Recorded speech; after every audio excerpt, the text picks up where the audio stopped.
Study express में आप सभी का बहुत बहुत स्वागत है मित्रों। आज हम लोग देखेंगे प्लेग से जुड़े घटनाओं के बारे में। चलिए देखते हैं। प्लेग किस जीवाणु के कारण होता है? दोस्तों, प्लेग आर्सियानिया पेस्टिस। ध्यान रखिएगा दोस्तों, प्लेग आर्सियानिया पेस्टिस नामक जीवाणु से फैलता है। यहाँ पे ध्यान रखिएगा दोस्तों, प्लेग एक गंभीर और घातक जीवाणु संक्रमण है। याद रखिएगा दोस्तों, ये वायरल नहीं बैक्टीरियल इन्फेक्शन है। अभी हम लोग बार बार अभी कोरोना वायरस को लेकर वायरल इन्फेक्शन का जिक्र कर रहे हैं, बट यहाँ ध्यान रखिएगा दोस्तों, प्लेग वायरल नहीं बैक्टीरियल संक्रमण है, बैक्टीरियल इन्फेक्शन है जो बैक्टीरिया आर्सियाना पेस्टिस के कारण फैलता है। तो ध्यान रखिएगा दोस्तों, इसका उत्तर होगा सी, प्लेग आर्सियानिया पेस्टिस के कारण फैलता है। चलते हैं अगले प्रश्न की ओर। निम्नलिखित में से कौन सा प्लेग का विभिन्न रूप है या हैं? दोस्तों, बिबोनिक प्लेग, सेप्टिकेमिक प्लेग, यह सभी प्लेग के लक्षण हैं। माफ़ कीजिएगा दोस्तों, यह सभी प्लेग के रूप हैं। ध्यान रखिएगा दोस्तों, बिबोनिक प्लेग, सेप्टिकेमिक प्लेग और न्यूमोनिक प्लेग, ये सभी प्लेग के विभिन्न रूप हैं। ये बात का ध्यान रखिएगा। प्लेग 3 प्रकार के होते हैं दोस्तों, बिबोनिक प्लेग, सेप्टिकेमिक प्लेग और न्यूमोनिक प्लेग। चलते हैं अगले प्रश्न की ओर।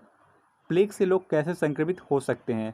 दोस्तों, प्लेग से लोग इन सभी प्रकार से संक्रमित हो सकते हैं। जैसे जब कोई व्यक्ति बैक्टीरिया से संक्रमित पिस्सू द्वारा काटा जाता है, तब भी लोग प्लेग से संक्रमित हो सकते हैं।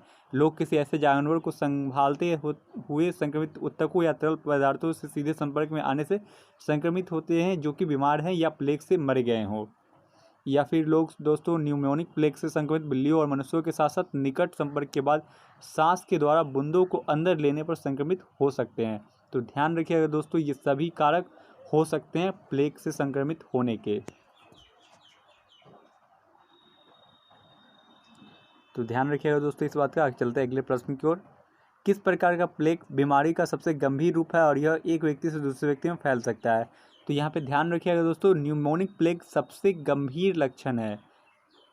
याद रखिएगा दोस्तों, न्यूमोनिक प्लेग सबसे गंभीर रूप है। प्लेग का सबसे गंभीर रूप न्यूमोनिक प्लेग है जो एक व्यक्ति से दूसरे व्यक्ति में ह्यूमन टू ह्यूमन ट्रांसफ़र होता है। ध्यान रखिएगा दोस्तों, न्यूमोनिक प्लेग दोस्तों बूंदों के थ्रू एक दूसरे में व्यक्ति से व्यक्ति ह्यूमन टू ह्यूमन ट्रांसफ़र होता है। चलते हैं अगले प्रश्न की ओर।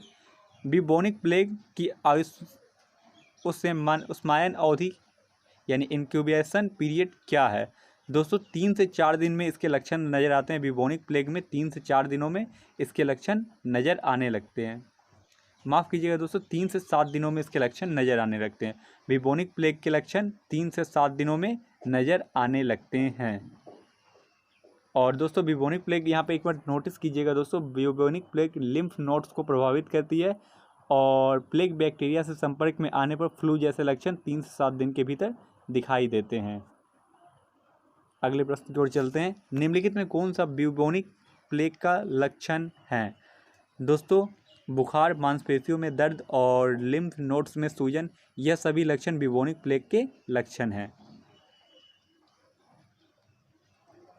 याद रखिएगा दोस्तों, ठंड लगना, बुखार, खांसी की एक सामान्य भावना, मांसपेशियों में दर्द और दर्दनाक लिम्फ ग्रंथि में सूजन,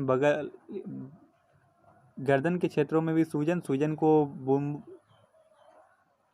सूजन दोस्तों यह संक्रमित पिस्सू के काटने की जगह पर रहता है, जिसे बिबोनिक प्लेग कहा जाता है। निम्न में कौन सा या कौन से न्यूमोनिक प्लेग के लक्षण है? दोस्तों, न्यूमोनिक प्लेग के लक्षण गंभीर खांसी, सांस लेने में कठिनाई और सीने में दर्द है। यहाँ पे ध्यान रखिएगा दोस्तों, ये सभी लक्षण न्यूमोनिक प्लेग के हैं। गंभीर खांसी है, सांस लेने में कठिनाई और सीने में दर्द। इसके अलावा दोस्तों, बुखार, बेहोशी, खूनी बलगम और गहरी सांस लेते हुए छाती में दर्द भी इसके लक्षण हैं।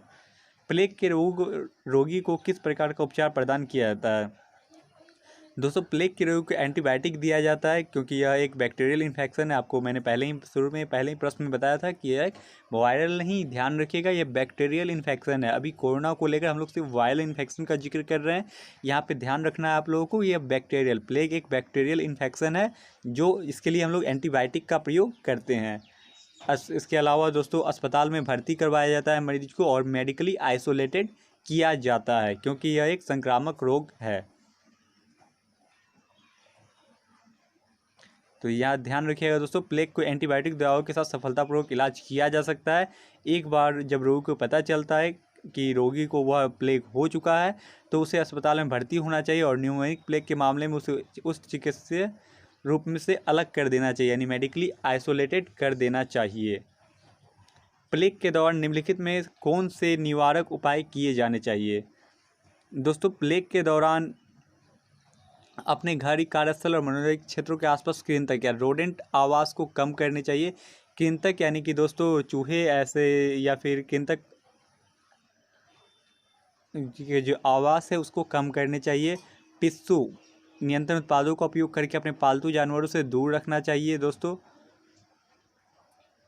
और इसके अलावा अगर आपको लगता है कि कैपिंग लंबी पैदल यात्रा या बाहर कम करने जैसे गतिविधियों के दौरान कृंतक फ्लीज के संपर्क में आने से हो सकता है तो विकर्षक का भी उपयोग कर सकते हैं। तो यहाँ पे वही है दोस्तों, अपने घर, कार्यस्थल और मनोरंजन क्षेत्रों के आसपास कृंतक आवास को कम करें। पिस्सू नियंत्रक उत्पादों का उपयोग करके आप अपने पालतू जानवर से दूर रख सकते हैं। यदि आपको लगता है कि आप कृंतक फ्लीज के संपर्क में हैं तो कैंपिंग, लंबी पैदल यात्रा इत्यादि जैसे गतिविधियों के दौरान विकर्षक का उपयोग करें। कुत्तों या बिल्लियों को अपने बिस्तर पर सोने की अनुमति ना दें जो कि स्थानिक क्षेत्र में घूमते हैं इत्यादि। थैंक्स फॉर वॉचिंग दोस्तों, आप लोगों ने पूरा वीडियो देखा, इसके लिए आप सभी का बहुत बहुत धन्यवाद। जय हिंद।